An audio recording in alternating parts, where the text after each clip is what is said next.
Hi, I'm Kathleen Draga, a Miss World Ireland 2021 finalist, and I'm here with the interview for Pageant Project.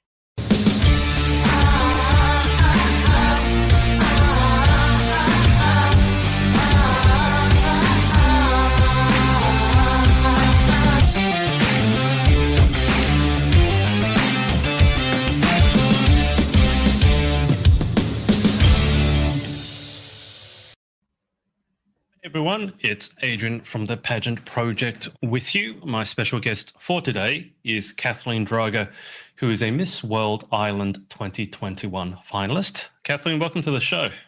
Thank you for having me here. Nice to see you with my laptop. Whereabouts in Ireland are you coming to us from? You're from Dublin, so I'm assuming you're in Dublin at the moment. Yeah, Dublin. I'm in Inchicore. I mean, you probably won't know, but it's a town near the city centre. So. Okay, and the most important question I'm going to ask you today, what's the weather like in Dublin? Right now it's very cloudy and it was raining a lot yesterday from what I remember, and I'm expecting it to rain later as well, but that's our summer, so. It's actually just finished summer for you, hasn't it? Yeah, you guys are in autumn now. Do you call it autumn or do you call it fall? Autumn. Fall is more American. Okay, good to know. Well, Miss World Ireland finals are, 3 days away? Pretty much. It's on Sunday. It's so close now. It's almost doesn't even make sense because I even started in early 2020 before COVID started. I had my first interview for that. So I've been for a while now just waiting for the final. So you're probably more than ready to, you've been raring to go probably. I mean, it's happened to a lot of pageant girls that they've had weird 2-year reigns or preparing for 2 years and then suddenly it all comes together. What are the emotions like? How are you feeling at the moment, given that it's been a long wait and now finally it's here? Yeah, I'm very excited, to be honest. We had our recent judging. It was our Zoom judging was a few days ago. So all of the big stress is kind of over with. We've answered all the questions that we had to. If there's an interview on the pageant day, I'm ready for that as well. Right now, I'm just prepared and ready to go and can't wait for it. Sounds good. So what's actually going to be happening on the Sunday? So you said you've had a lot of the judging already. So is there any judged parts on the Sunday? For the top, I think top 7 or maybe top 5, depending on how the competition will go. I'm sure there will be a question there as well. But the main event is just the whole day. We're going to be there from morning to evening, and the event starts at 6 p.m. in Ireland time. It'll be an outdoor event at a castle called Kahlua Castle up on a hill. So it'll be really princess-like, very showbiz, very nice. I can't wait for that, yeah.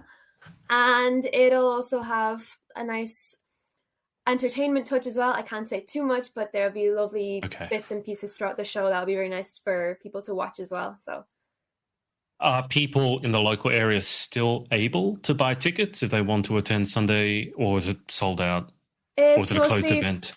It's not really a closed event. It is for audience as well. We had a ticket arrangement where we can offer for our friends and family to come over. I don't think it's still completely public though due to COVID because of how the restrictions still are going, so it's mostly friends and family coming over, but it will be outside, which is better as well. With COVID, we won't have to keep masks on while we're there. It's outside, open air, and it's set in a beautiful castle. I think that sounds pretty ideal.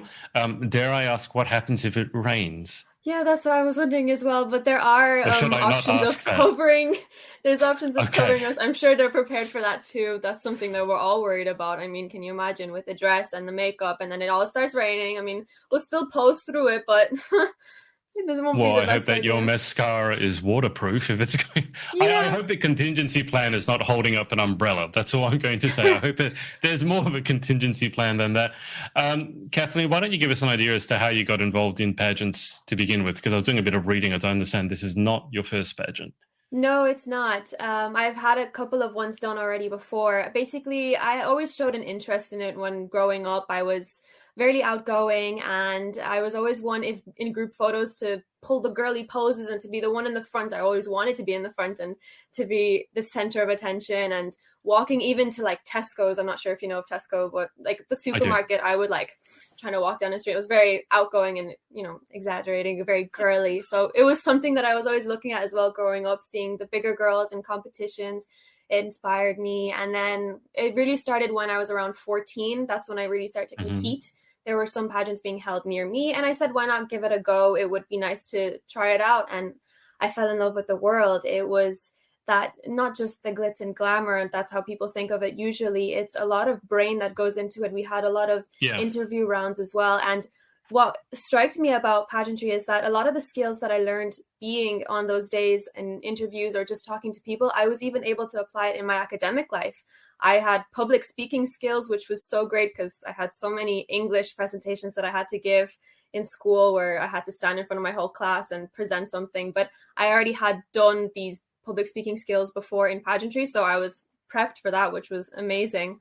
And all these aspects of pageantry really is why I kept going. It was such a fun time for me. And like I said, I fell in love. And being 17 actually was hard because I wanted to be 18 so badly to get into Miss Ireland and to start competing like in true competitions.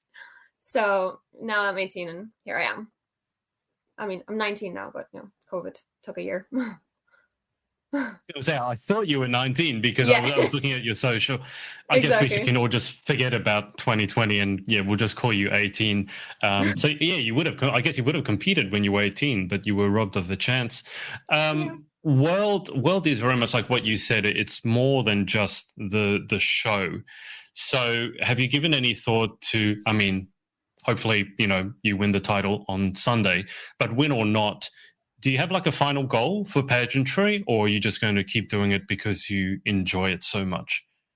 Like you said, I do really enjoy it. So it is something that I want to keep doing. But I've also noticed how much progress that I've been going throughout the pageant journey of mine. I've been doing, like, there's a requirement to do charity work, but I've been doing it even before. And to continue doing that with also the aspect of putting it on a platform and showing others what I'm doing is something that I love too. So to have any title, Miss Ireland, Miss World, Supranational, that I feel like any girl who has a title like that, it's something very inspiring for others. And that's another motive for me to keep going, to show others that you show yourself and then you also show the work that you're doing. We're not just our faces and our crowns and sashes, but we're also what we do. And that's something that's motivating me to keep going. And it's, you could call it an ultimate goal, to just put yourself out there and show to the world that it's a positive thing in our society to be part of this as well. Absolutely. Can you tell us a little bit more about the various fundraising things you've done? Because I saw that you did a fundraiser, obviously for Variety, with the Beauty with a Purpose. Yeah. And I think you did an auction there, and you were auctioning off, I think, some books. And then I think there was another one where you were auctioning off a painting you were doing. And then there's also the work that you do with Teen Turn. So can you just walk us through the different aspects of it? Yeah, well, I guess it all starts with Teen Turn. This is the nonprofit organization that I've been helping before I even started Miss Ireland. And what I do with them is what they've done for me growing up. So I first met them when I was in secondary school. They introduced me to their program where I got to spend 2 weeks in a tech company learning all about coding, STEM subjects. I learned facial recognition, even got to be on a documentary in one of the TV programs that's in Ireland, the main one's RTE. And it was such a great experience. And I stayed with them since then. And I started to even help for the newer generations for what they were doing for them. So now I'm starting again because the exams are starting again. So school's coming up. I'm going to go back to giving biology grinds like I did last year. And I was mentoring throughout the summer as well for girls. So that's a feature that Teen Turn offers that I was taking part in as well. And for my fundraiser for them, because of all that they've done for me, I'd said it would have been nice to fundraise for them too. And I did a giveaway where it was inspired by female empowerment, and a passion of mine is reading. So I incorporated that as well into the fundraiser, where basically the prizes were a set of books that had a female character that was very strong. And then obviously some more stationary prizes because school is coming up. Everybody needs their pens and markers or whatever they use to take notes. And along with that, throughout the weeks or the 2 weeks that I did the fundraiser, the Teen Turn girls, the members that were a part of the organization, were also posting on their Instagrams kind of reviews and just opinions about books that they found inspiring with strong female characters, to keep this female empowerment ambition that Teen Turn already has just going throughout the whole fundraiser. That was kind of the idea for this one, and it spanned 2 weeks. And I raised over €300 for them, which was really amazing for me. I was very happy with the outcome for that. And that was Teen Turn. So now for Variety, I also did another fundraiser for them, and I wanted to incorporate another one of my passions, which is art. Variety is a children's charity, and they go for really spreading smiles over children's faces. So I said I would also draw or paint a Disney show, or, Up, the big movie. You're supposed to know Up. Yeah. Yeah. Everybody knows that. I mean, I was hoping to pick something that it would be universally known by everybody, so that get more reach and stuff. And yeah, I drew that. I also made a reel out of it because I want to show people how it's done, kind of how the painting process is. It's something that I love and I do when I'm trying to relax, or even for homework. I used to do it in secondary school. I used to do art as a subject, and even doing that, it was always something that I liked.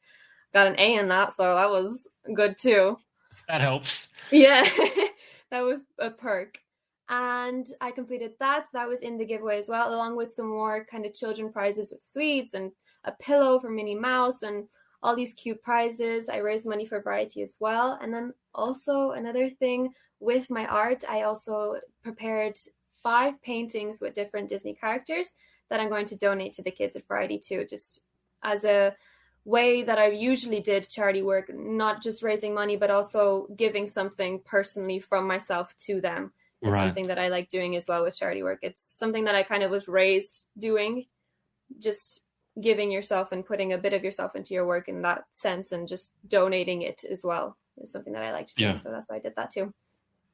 What are the 5 characters? Can you share that with us? Yeah, they're also on my Instagram, if I remember correctly, okay, because I keep mixing them up, because I had polls on my Instagram picking 2 characters. If it was that people wanted me to do Winnie the Pooh or Alice in Wonderland, that was the character. So it was Alice in Wonderland, Cinderella, Snow White, Nemo, and Bambi, my favorite. Right. Okay. So you've painted all of those, and those are good to go, and then you'll donate those to some of the children. Is that correct? Yeah. Right. Okay. And what sort of I know very little about art. I have no artistic talent whatsoever. Are they watercolors? Are they sketches? What sort of art do you do? These ones were gouache, so I'm not sure if you heard of gouache. It's more of a water-based. I've heard that word, but I don't know what it means. So feel free to explain. From what I get from it, because I'm still introduced to gouache as kind of a newer painting. I usually do oil or acrylics, but I don't really like acrylics, so I tried gouache. It's more of a water-based. You can mix it with water basically, and it becomes thinner. Or if you leave it dry and just kind of use the paint by itself, then it can crack a bit. So that's why you mix it with water. And that's how I did those paintings. But apart from that, I usually stick to pencils because they're easier to just pull out and start sketching. It's a quicker way of drawing. When you pull out the oils, you have to pull out alcohol substance as well to clean the paintbrushes, and it smells and it takes so long. But it's my most favorite way of painting. It's just that it's so time consuming. It's so hard to just say, okay, let me just pull out the oils and do it, So how long roughly would one of these ones that you did, like Alice in Wonderland, roughly how long are we speaking in terms of beginning to end? Usually I take breaks in between. So if I just accumulate all the hours together, it would have taken around 6 hours maybe. I do them usually throughout a day, and I mix them with the rest of the things that I'm doing throughout my day. So I'd take like a break for lunch and other things, and then I'd go back to painting. I'd go back to painting and finish that. So around a day, but if it's just painting hours, it's around 6 hours. Right. Okay. That's quicker than I would have thought, but that's still a significant expenditure of time. You said you mentioned you were raised to do it. So in terms of your upbringing, because if I read it correctly, you're Romanian, or your blood is Romanian. Yeah. Is that also where your surname is from? Yeah, the surname is a kind of a different story. Apparently it's from Serbia originally, but I don't really have Serbian roots. My parents are Romanian, but I am born here in Ireland. Yeah. So I'm raised kind of with some Eastern European influence, but also a lot of Irish because I grew up here. I went to school here. A lot of my friends are Irish. My whole life I spent around culture of Irish, it's just infused both nationalities together, and that's kind of my influence, but I am Irish. Of course. Can you tell us a little bit about sort of the mix between the Irish upbringing and the Eastern European upbringing? So I imagine that I don't know if with friends growing up, if they had pure, their parents were Irish, so they had the Irish upbringing. Did you find that the way you were raised was slightly different to the way, let's say, some of your friends were raised?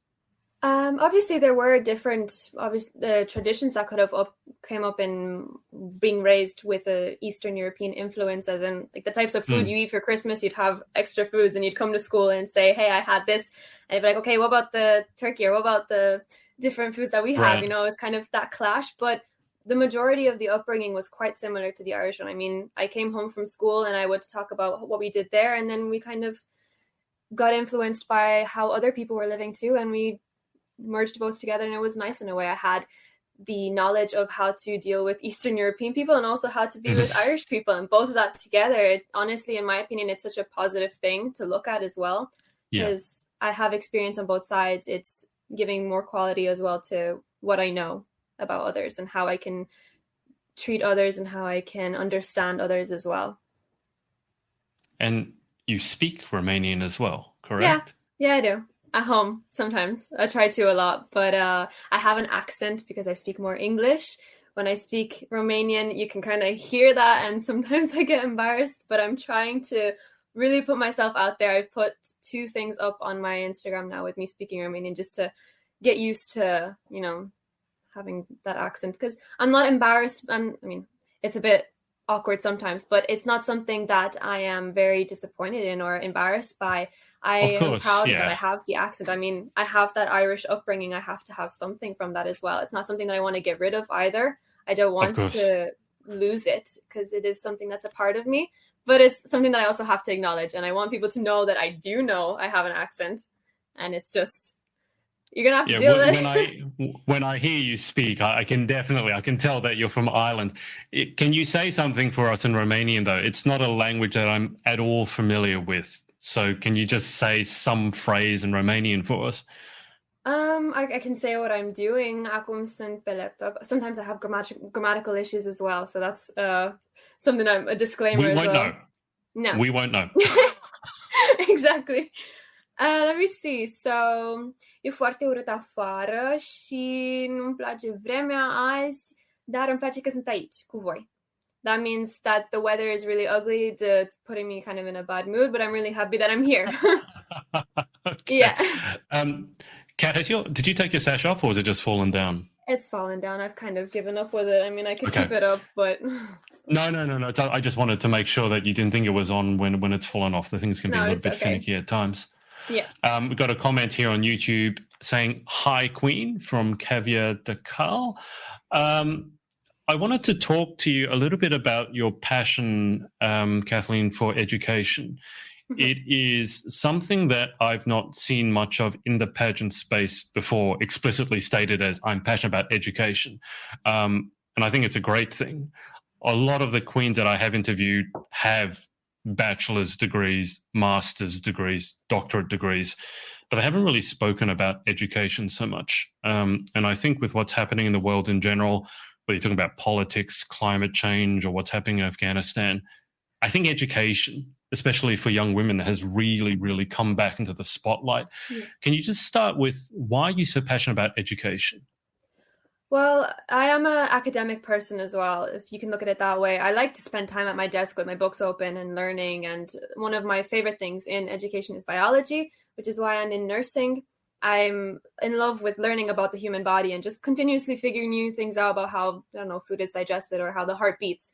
Aspects like that is really interesting to me. So that academic influence in my life is also something that made me think a lot about education. And over here in Ireland, we have different school systems. So obviously you have public school and private school, but the public schools as well are separated into different types. You can have a DEIS school. These schools usually, just to make it basic, they usually have less opportunities, or less, the people in the schools have less opportunities because they come from a lower financial background, or even from a disadvantaged place of habitancy, you know.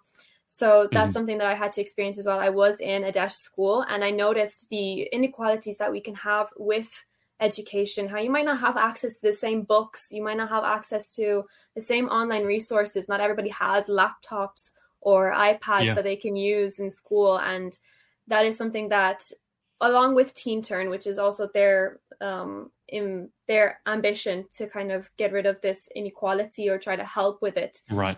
I am really passionate about showing and trying to help others with their inequalities, to offer them grinds or offer them more resources. I do biology grinds, and whenever I do that, I always come up with a bunch of websites, a bunch of online resources that are easy to find, even with your phone, even with anything that you have around the house, as long as you have internet connection, which is unfortunately also something that not many people have. I try to give as much as I can. I'm told that I stay a lot with the student, giving them as much. And I used to fill the group chats with links, different websites, go to this one, there's also this. And they get tired by the end of it. They're like, okay, are you done? Like my Safari is open with 10 tabs. Yeah. And that's kind of where my passion for education comes from. I want to try and help these people that have these inequalities, unfortunately. And hopefully I will manage that by some point throughout my journey, at least help quite a few people with these issues. Yeah. You've mentioned biology grinds a couple of times. What's a grind? Oh, that term probably isn't, it's probably mostly Irish. It's like tutoring. Okay. Okay. Yeah, I just prepare PowerPoints kind of the topic that we're doing. So let's say we're doing enzymes. I'll do a whole PowerPoint about enzymes with my notes from previous years that I was in secondary school. And I'll put those in there, and then some extra notes that I've gotten. And then I teach that to them. And then I also give them tips on what I did and what websites I used and things like that. That's what grind is. Okay, that makes sense. Grind just sounded kind of painful. Like when you're doing the grind, it's kind of painful and dull. I'm like, that can't be what it means. When it comes to education, I mean, you said you spent a lot of time with your nose in the books. When I was in school, I did the same. I spent a lot of my lunch times in libraries. I don't know if I would say, books were my best friend, but for me, I was reading a lot of science fiction. It's kind of a way to escape. Being quite intellectual myself. Can you think of any one sort of figure who instilled in you a love of learning, or did you kind of fall into that yourself? Because I think these days, a lot of people even your age will just go home and watch Netflix or Disney Plus. They're not going to go home and read a book, which is kind of a shame, because normally there's so much information you can get from a book versus what you can get on Netflix by and large. So where did your love of learning come from? I had a lot of figures, like you say, in my life that inspired my reading passion. I mean, my mom was always someone who read a lot. A lot of people in my family read. And then even in school, my English teacher was someone that encouraged reading a lot. In Ireland, we also have this thing during school time called Dear Time. It's drop everything and read. That's what it stands for. Where you spend... Yeah, I was one who always enjoyed that. But a lot of people in class kind of... were waiting for the 10 minutes of reading to be over, but I would always love that. I'd just take the book out and read. So it was something that was also encouraged a lot in my school, which was amazing. And my English teacher, like I said, she encouraged a lot of reading and even poetry reading. I used to do poetry competitions. There's this, it's called Poetry Aloud. It's held in the National Library of Ireland. I competed twice as part of my school. I would go up on the stage over there and just kind of recite and act out poetry. So this my delve into literature influenced from that as well. And even, like I said before, public speaking was something. So even reciting that poetry to other people and seeing how I enjoyed reading the poetry and understanding it, and even annotating is something that I like. When I read books now, I take a pen and I start noting things down, or I put little stickers into it. My sister asks, why do you always do that? But it's I don't know, it's something that I like. I like noting my memories, because sometimes you want to reread the book and then you maybe have different opinions and you see what you thought 2 years ago, I think it's interesting. So yeah, all these influences from many different figures in my life, they all kind of accumulated into why I have my nose in my books. What is your opinion about Kindle? You just mentioned, you love annotating stuff and stickers and stuff. And that's one of the reasons why I still love paper books, because there's something different to me about I can hold the book, I can physically highlight it, although you can't do that with a library book, obviously, stickers or whatever. So what's your opinion on Kindle? I'd be fascinated to hear. Yeah, I mean, personally, I can't stand that. I don't like going I on. thought this would be the case. Yeah, I don't like, even with my iPad, sometimes I try to read books through there because maybe I can't find it in Eason's or the bookshops that we go through in Ireland. And I try to read it online. It's just not the same. Like you said, you can't hold the book either and like mark through it or write things next to it, or even just to fold the page and know where you were at last time, or to feel as if you're going through the book yourself, like physically turning the page. That's something that I like about reading. And when that's like stripped away, I feel like I'm watching a really boring TV show that's all just letters on a screen. It's different. I don't like it.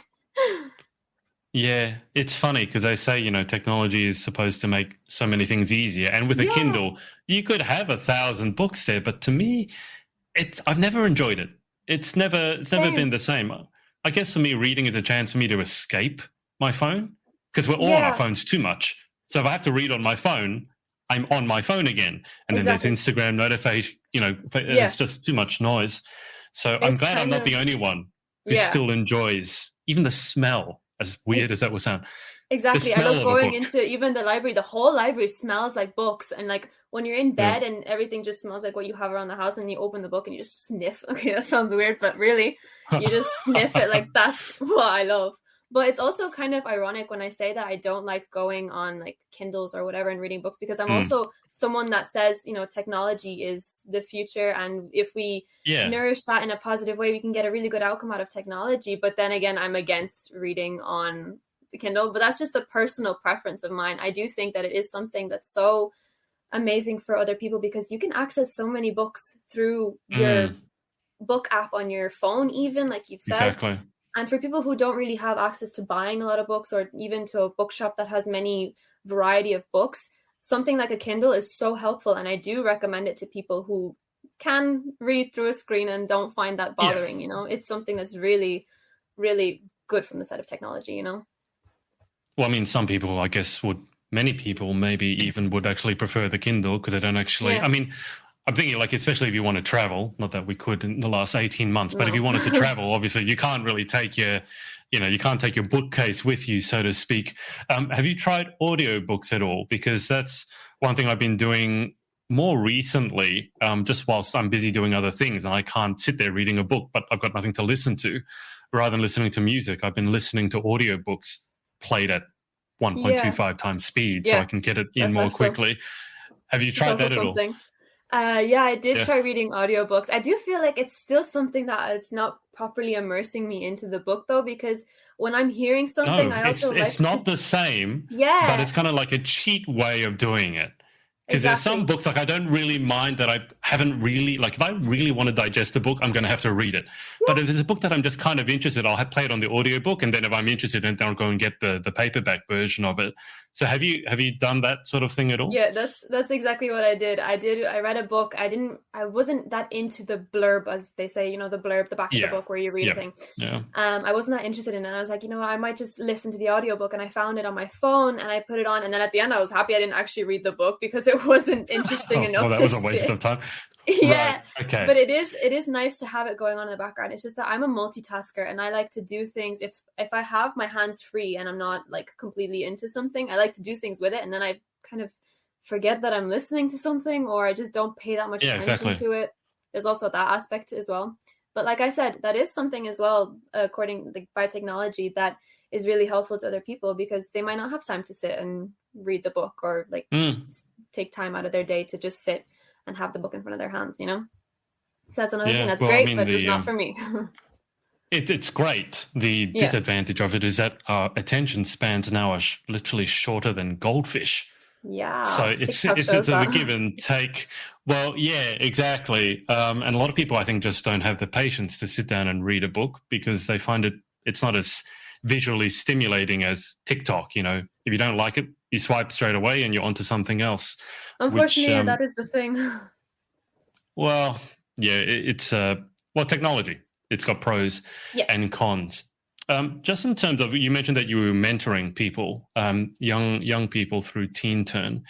How have you, because I've worked with young kids for a long time as a tennis coach, and what I used to do, because it was interesting to me, I would ask someone who's like 6 years old, how was school today? And the answer would always be, oh, I loved it. And then if you ask someone who was 18, which is our last year of compulsory school, you almost always get, you don't even get an answer, you just get a sigh, a slump of the shoulders and a groan. And it started, I always wondered, like, when did it start to change? When did the kids started hating school? And it was kind of around like 11 or 12. And I'm sure you've given some thought to this. How can we make learning fun again? You love learning. I'm someone who loves learning as well. When I'm interested in something, I will devour books or go through YouTube videos. But how can we instill that love of learning in the younger generation now? Because I feel like it's taken a bit of a dive. Yeah, I think one of the issues is that we're not really following how the young people are developing. The younger generation are developing with technology. Like you said, they really love going and looking at YouTube or even Netflix, but there's no many educational things on Netflix. But if we incorporate our technology in the way that our younger generation are using it, and not just stick with the books that unfortunately just aren't working anymore. Sometimes they won't want to sit and listen to their history teacher read out what they see already in front of them on the book. They know that they have to read the book when they go home, but when they're in class, it's just repetition. It's almost boring and tedious for them. So if we go along with how they are preferring to work, then we can instill, like you said, creativity and even enjoyment into education. Follow them, follow the newer generation, and bring technology a lot more into the classroom. I did my last 2 years in school in a school that incorporated iPads into our learning.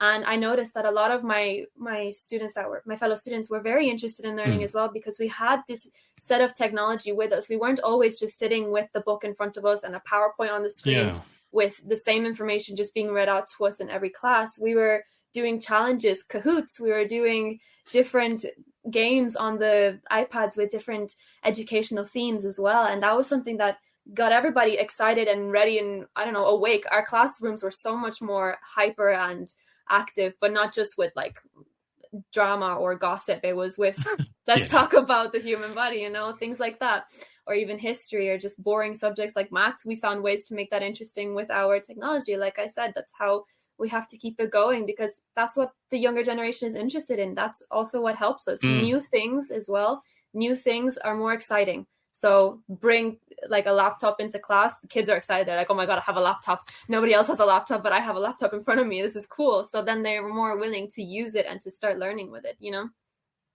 giving these kids this responsibility as well. Are teachers in Ireland unappreciated because they are here? And during COVID, it became very obvious that educators are just hugely underappreciated because all the parents are having to teach their kids at home because Australia is back in a lockdown. Is it the same case in Ireland? Yeah, we're not in a lockdown right now. Our schools are about to start opening up. They actually have already with secondary school. They're back in school, and I was actually talking with the girls that I'm mentoring, and I'm hearing as well how their classrooms are like and how their teachers are. I do think they are respected here, at least from my experience in my schools. I remember our teachers were listened to, and we were even friends with our teacher. We had this system in my school in the last 2 years where we talked to our teachers using their first names. We called them by what their name was. If I was a teacher, they'd call me Kathleen. They wouldn't say Miss Draga or Sir or Mr. And that was also something that really showed respect from the teacher towards the student and from the student towards the teacher. It was something that really created this relationship that made them excited as well for school. And there was a newfound respect in class as we saw our educator as someone like us, That was something very interesting that I noticed in school. That's fascinating. I mean, throughout school, the most familiar we got with our teachers was calling them Mr. So-and-so or Miss So-and-so. Normally it was just sir or ma'am. And I've always thought that if I ever went back to school and saw, let's say, my old year 6 teacher, I could not call him by his first name. It just wouldn't feel right. You spent your entire school life calling him, his name was Mr. Stevens, so Mr. Stevens or Sir, and his first name was Ricky. And I was like, to go back even now and to call him Ricky would be very odd. So did you have that experience in your school when you were going through school, calling your teachers by their first name? Yes, because actually before I went into the school that was calling teachers by their first name, I was in another school where we used Mr., Sir, Miss, or just teacher. And that was something that I got used to. And even in that school, we did have respect. But when I moved into the newer one, and all the children in that school were already used to naming their teachers by their first name, I was the new one, the duckling that didn't understand stuff. And I was like, how are you comfortable? I didn't understand at the start. I was really awkward. I was the student that was calling them sir and miss for like the first few months because I still didn't get used to it. And they were like, call me by my name. Stop using Mr. And I was like, okay. And I tried to, and it was something I got used to. And like I said, you find this new sense of relationship and acknowledgement that the teacher is not just an educator, but they're a normal person. They've gone through the Leaving Cert as well. They've been through what you've been through. They have experience, and they have advice that they can give you. You see them as a friend as well.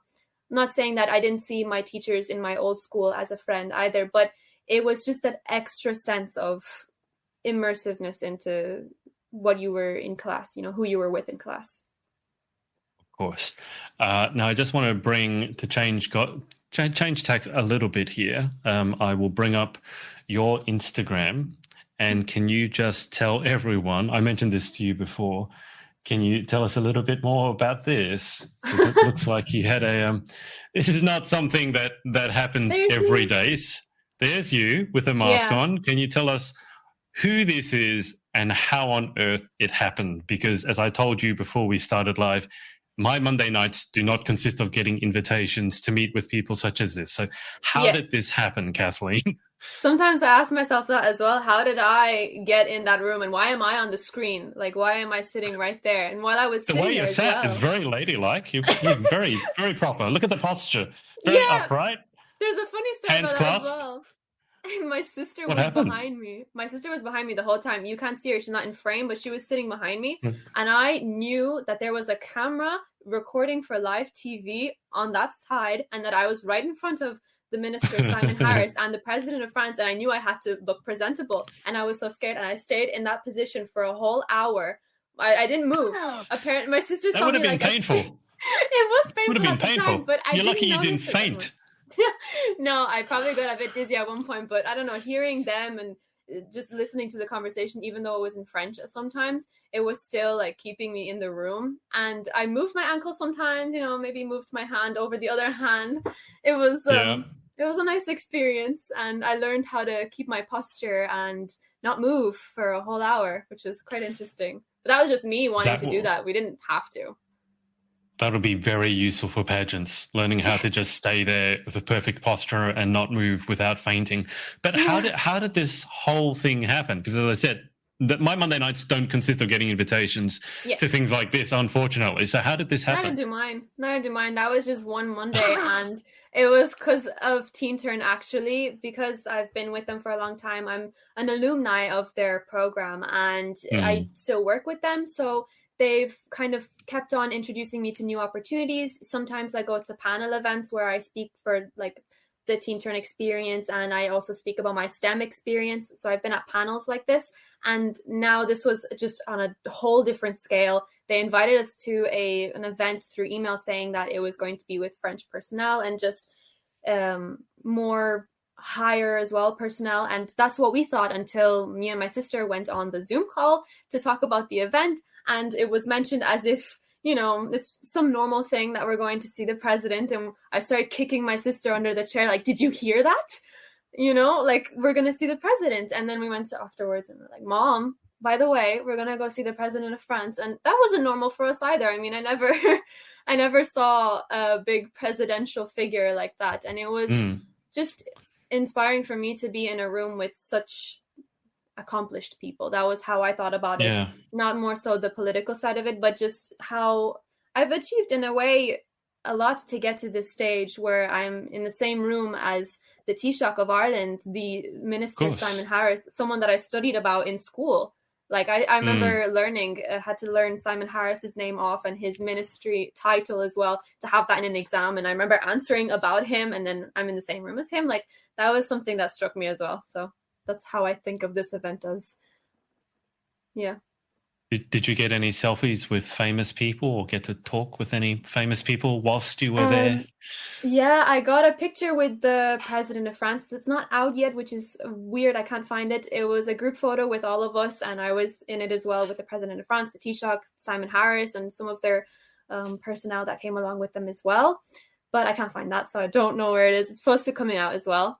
And I also bumped elbows, because that's the new COVID way. I had to, instead of handshake, bump elbows with Simon Harris, the minister. So that was fun as well. And we got to talk to them a little bit once the cameras cut. We were kind of just chatting and walking around and kind of getting out of the area. It was in Trinity College in Dublin, which is a really big university here. So then we stepped out into the main courtyard and just took some photos and stuff. So that was how it went. You really just are sitting there perfectly still, aren't you? Yeah, I watched it afterwards and I was like, yeah, this okay, is I did my job. You're like a mannequin just sat there, like perfectly. I don't know how you managed to do that. That's quite impressive. That's what you should do for your talent round. I know that you did singing for your talent round. Your talent round should simply just be sitting there, not moving, human statue. Those little tourist sites as well, where you have those statues, but they're actually people and they're standing in the street. Yeah. I could also audition as that. I mean, I think I did well in there. Oh, they have great fun when they, someone goes up to them because they think they're a statue and then they suddenly move and scare the bejesus out of people. Yep. They have great fun with that. Kathleen, just before we go to the final 10 questions, anyone that you want to give a shout out to for supporting you along your journey, pageant and otherwise? Of course, my family, my friends, a lot of them have been very supportive throughout my journey. I mean, through the online side of it as well, when we had to do like online challenges and even record our video for our walk or whatever. My sister helped me a lot with it. So shout out to my sister, my mom, my friends as well, my friends on Instagram, and also the girls from Miss Ireland. It was so nice meeting them. And we really developed a sisterhood throughout this whole journey. We have group chats and we've been together since almost 2020. So that's also something I want to give a shout out to. Is your sister younger or older? Older. She's 21 years old. Sometimes it's hard to say that because I just imagine us still as 15 and 16. I don't see us as grown yet. I mean, I don't understand how we grew so much over the span of 2 years in the house because of COVID. So a bit weird. Yeah. Do you guys have do you ever squabble? Or are you always on the same page? I mean, she's helping you a lot. I've seen all the photos and she seems to have taken a lot of the photos. So I imagine that you guys get along really well. We do. It's actually something that a lot of people comment on as well. Basically, we're both creative. She has her photography side and her music, and then I have my art and my posing or whatever you want to call it, modeling and pageantry. And we like to mix that together, especially since we share the same room and we stay a lot together. We do have obviously those little, arguments like, why did you take that? I want to take that. No, you have to take this one today. Or we have the same size clothing as well. So sometimes I want to wear her clothes. She wants to wear my clothes. There's that thing. But a lot of people comment that we're very close. And it is something that I really like that I have that with my sister. A lot of the times, especially at the event with the president, we were grouped together because we were both teen turn representatives and teen turn alumni. Yeah. So we were there as a group, and a lot of people noted that we were always sticking together. We were the ones going and taking pictures in different parts of the university and trying to get memories of it. And we have this really nice bond where we're very friendly with each other and very comfortable as well. So yeah, especially even with my little brother. I mean, he's a boy and he spends a lot of his time gaming, but we still have that bond as well because we're all very alike and avoiding the sections of, I don't play Call of Duty or I don't play Apex or whatever the games that he's playing on his thing, but we still have things. I'm impressed that you even know the name of the game. I was made to play with him. Gamer. I do. Were sometimes. You any good? No, I had to play Halo with him a lot. I had to play different games on his Xbox, and sometimes I would win, and he'd be like, "Hey, mom told me you're not allowed to win. I have to win the game." And I was like, "Okay, I'll let you win," because he was 7 at the time, and I had to play with him and let him win. And sometimes I was good in the sense that I was achieving things in the game. Now I'm older and I have my own Xbox, and he has his own one too. And sometimes we like to play together, but I'm not that good. I play Apex sometimes, and I fail a lot. I mean, a lot of people who play, especially online, they know a lot more than you do, because I don't spend all my time on my Xbox, and I don't know exactly how to use the buttons as well as everybody else. And sometimes I last a few seconds and then everybody kills me in the game. And that's how it goes for me. But it's still fun. I don't know. I think I like it. That sounds about right. I mean, most of the people playing the game, they spend, hours and hours, thousands of hours on it. So, you can't compete with them. Exactly. Anyway, let's move to the final 10 questions. Always end the interview with the same 10. So here we go. Number 1, what's your favorite word? Bibliophile. It's something that obviously I am as well. And it sounds so nice, bibliophile. I like that. Sorry. It's a very satisfying word. I can tell you beyond the shadow of a doubt that is the only time I've gotten that answer to that question, but I love it. Number 2, what is your least favorite word? The word alarm. Even the sound of the word alarm, and like a fire alarm or a security alarm, it's so annoying. It's so sudden and just loud, or like just frustrating at the ears, and then your ears ring after. It's something that's, I don't like it. I don't even like to hear the word alarm. If they say that there's going to be an alarm ringing, I can already hear the alarm in my head. I don't want to hear it anymore. Okay. Number 3, what gets you excited in life? Progress and kind of striving towards success. So seeing that things are getting done and that I'm accomplishing some stuff, or at least a part of what I want to get done, that gets me really excited, because then I'm like, I can see the goal a lot more. I can imagine it, and then I want to keep going and striving towards getting that. So that's what keeps me going. So that's what gets you excited. That's what turns you on. What about what turns you off? Negativity from people. So when you get that negative aura, not in the sense that they don't agree with you or that type of negativity. I mean, when there's an issue that arises and we have to work to solve it, some people, they just kind of accept it, and then they just get upset about it, or they just exaggerate it and make it something that it shouldn't be. Like, we can find a solution to these problems per se. But some of those people, they don't see that. And then there's just this whole negativity around the situation when I'm trying to fix it, and then nobody's striving towards it, but I'm the only one trying to go for it. That's something that I hate. And it's just something that I don't want to have from others. Sounds frustrating. Yep. Yes, it is.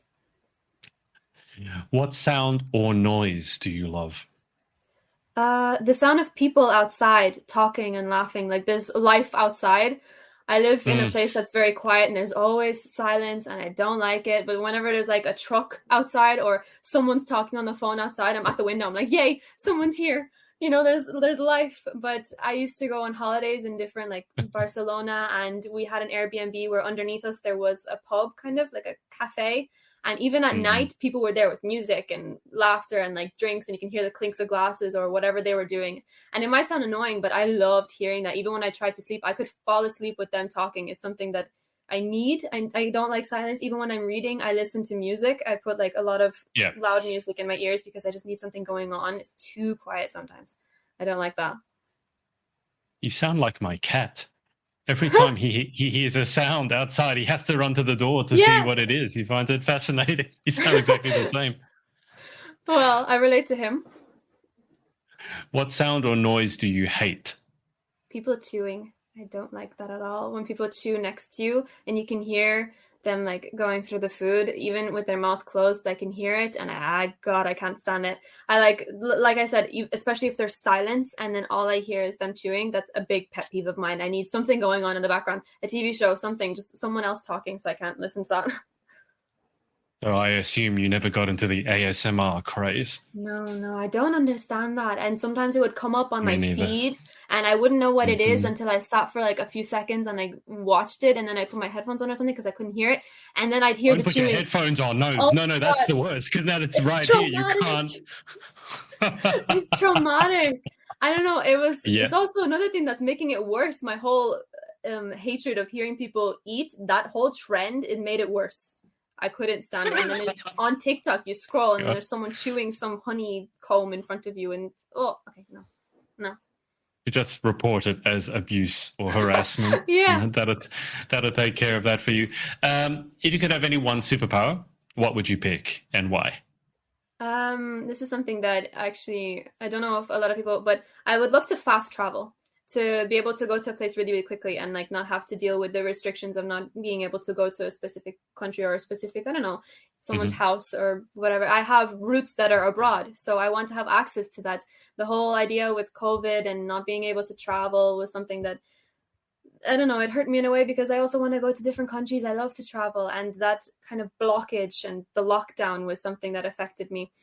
But now that it's opening up, and even throughout it, I learned that, you know, obviously there's sacrifices that we have to make, and sometimes things are more important. So I understood that, but now I would really like to go back to traveling, you know, when things are more safer. Because I'm also really cautious about the virus. I'm very worried, you know, how everything is.